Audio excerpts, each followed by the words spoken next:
Hello, everybody. This is Anna Frankel, Akashic Record Reader and Chandler, with our Monday message. Today, I'd like to talk about duality and identity. So, duality might be a new concept for some of you out there. I actually like to use the idea of duality and multifacetedness. So, if you think of a diamond and you think of all the faces on the diamond when they cut it so it really shines brilliantly, that's the idea of multifacetedness, where duality is, for me, dual too, but there really is a lot more sides to you as a human being, as a person. And this concept of duality, multifacetedness, is important because it allows for the space and openness to know that you can actually hold multiple feelings, hold multiple characteristics, even if they are contradicting each other. An example of that may be that you feel sad and happy at the same time. And you may be thinking, like, how do you even feel happy and sad at the same time? And frankly, it actually happens a lot, very often in our human lives. You may have sadness that something happened, but really it's a release of some kind, and you actually internally feel very happy about it, or at least very relieved. And sometimes these conflicting feelings are very hard for humans to figure out.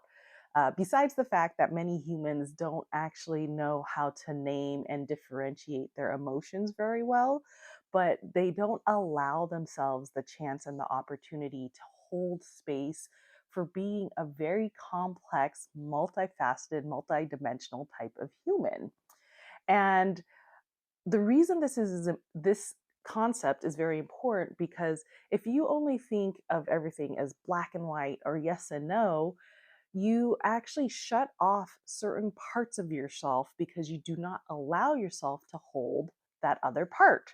So it may be the idea of, if I am X, I cannot be Y, because conceptually you don't allow yourself that chance and opportunity to be both, or maybe be all the letters of the alphabet, frankly. And how this connects to identity. So let me step back a little and talk about identity. So, identity, I think a lot of times people think they know who they are.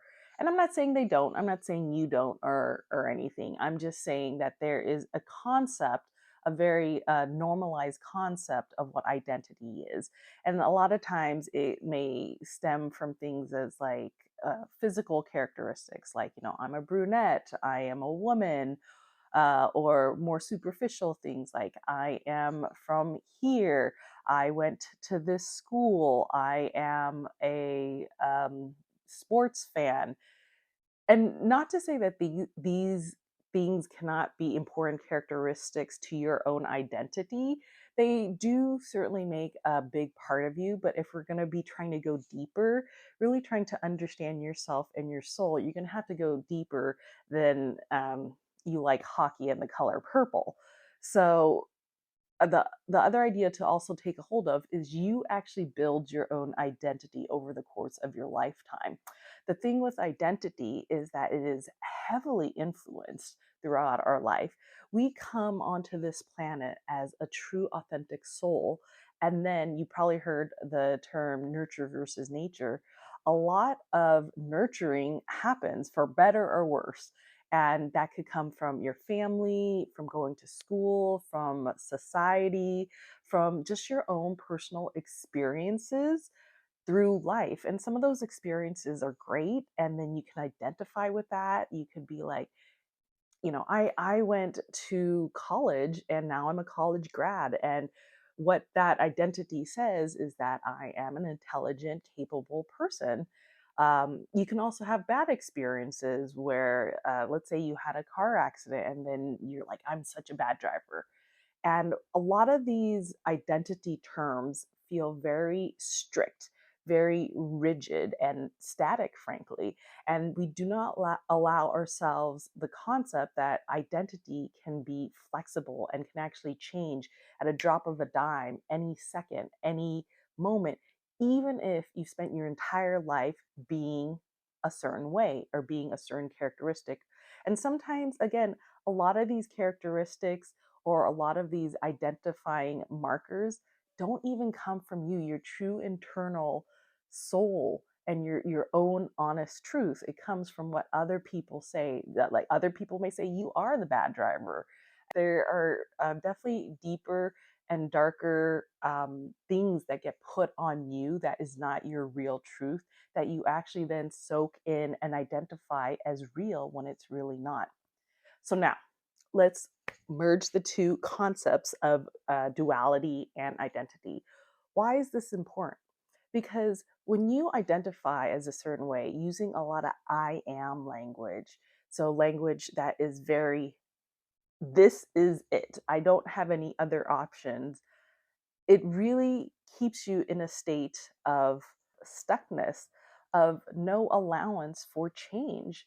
And this is, I think, where a lot of people's burnout or a lot of people's discontentment comes from, is the feeling that there is no option, there is no chance to change anything, which is a little sad because it's not the truth. The truth is anyone can change at any time. Is it going to happen all at once, miraculously and perfectly? No, absolutely not. It takes a lot of work.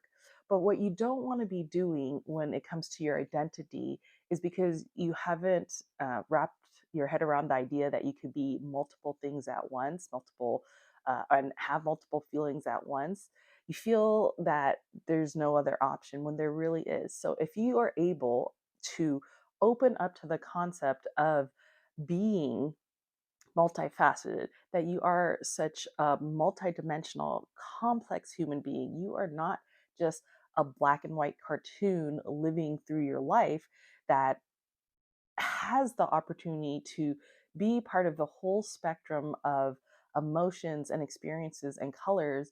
It allows you not to shame parts of yourself, to shun parts of yourself. It actually allows you to better further accept yourself and to better further to understand that this is all part of the human experience.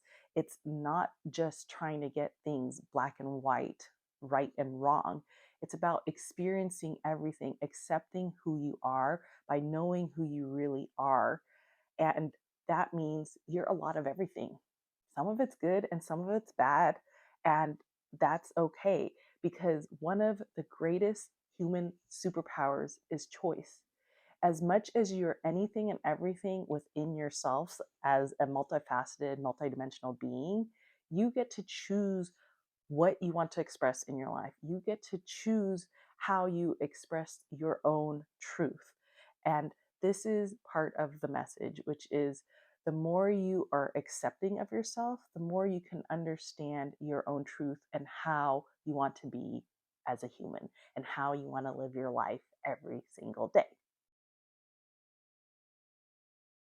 All right, here's some exercises we can try so that you can play around with the concept of duality, multidimensionalness, multifacetedness, and how it affects your identity. So, the first exercise, I had mentioned that a lot of people use I am statements, and they'll say, I am not creative, I am a bad singer, or I am depressed. It really just sticks you in that box and you're nothing else. You're never going to be able to sing anything. You're never going to be able to create anything and you're always going to be sad. And that's not what we want. We want to be able to open the door for you, to at least have you see a window that there's other options of who you can be. So instead of always using I am statements, you can use a more free flowing language, such as I feel, or I learned, or am learning, or I am going through, or I haven't been taught yet. So the reason this language is a little more flowy is because it gives you a range of existence and being. It doesn't set you on a certain path and that's it, right? And the idea with I feel is that emotions or are things that you pass through. They have kind of a little time frame, and if you actually feel your emotions, actually that's a good video I'll do another time, is how do you actually feel emotions. But if you actually go through the process of feeling emotions, you actually get over these emotions sooner. And so instead of being like, I am sad forever to all eternity, you're like, I am feeling sad.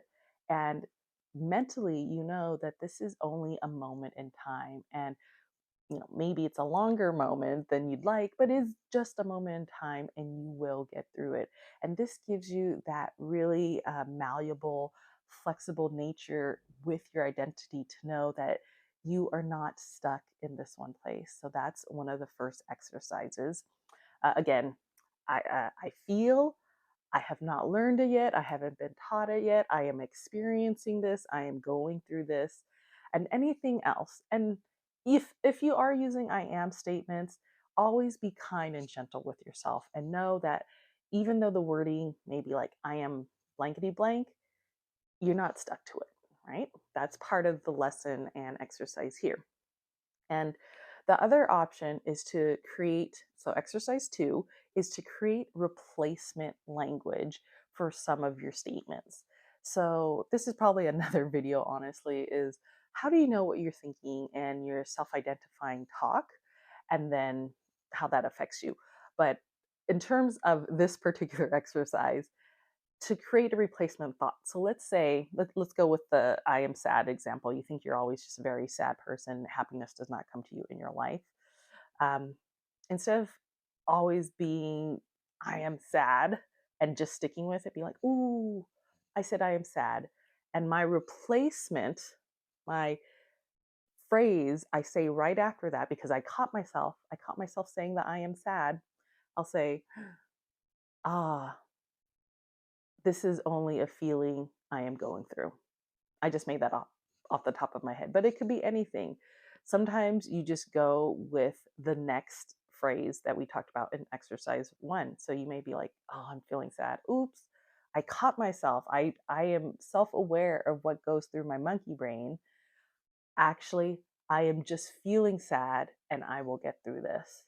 So, the difference in this exercise is that once you have these replacement phrases in place, it becomes more automatic, more mechanical for you to fill in. And eventually, the replacement statement is what you say first. I always like to say that your first reaction is just your traumatized reaction of living life as a human through all these crazy experiences. But it's that next action, that next thing you say, that next thing you do, which is really where your growth happens. So never beat yourself up on the first try, because you are just learning and you are just trying to create and change an identity that you have spent years, decades being. So that's why it's important to be very kind and soft with yourself. And the more you do this, the more you do little steps, that's how you're going to create the change you want in your life with your identity. I think please go check out my How Do You Trust Yourself video that talks about some of the steps you can do to start incrementally doing these changes for yourself. All right. So that is our Monday message today, and it came with a couple exercises. And I do hope this has made some sense to you. That's why I'm doing the messages. Comment below if you feel that you can hold multiple uh, dual expressions of yourself at the same time, or if this concept just sounds so wacky. Please comment below, like and subscribe. This helps me to create more videos that you may like. And if there are any other topics that are of interest to you, I'm really also interested in learning that as well. So, again, like and comment and subscribe. Thank you so much. This again is Anna Frankel, Akashic Record reader and channeler, and I look forward to seeing you again next week. Bye bye.